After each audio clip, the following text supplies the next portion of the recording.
Okay, you will need a 1/2" water gate valve. There are different types of gate valves.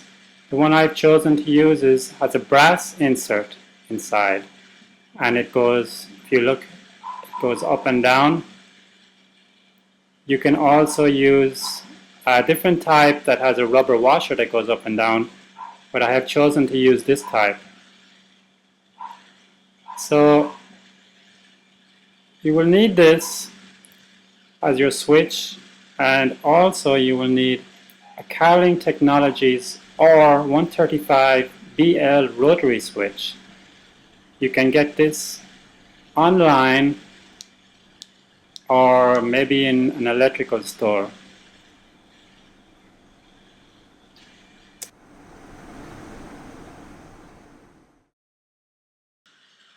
Hi everyone, so I've taken some clips out of my tutorial video.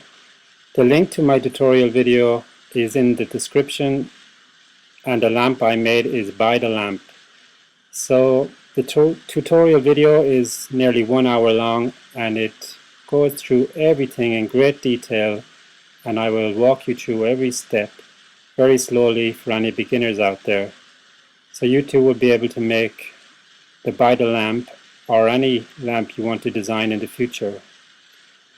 Of course, the gate valve will be included in the tutorial, and all the pipe fittings you need, all the sizes of the pipes you need, how to put them all together nice and beautifully, and as I said, the gate valve switch, and how to take care of your lamp and keep a nice shine on it, and how to get it shiny if you're using old fittings. So subscribe to my YouTube channel, where I will be adding more tutorials in the near future, and you will find a link on how to make by the lamp with the water valve switch. Okay, have a nice day. Enjoy the rest of the video. I would also like to mention that the finished lamp is at the end of this video. Take care everyone.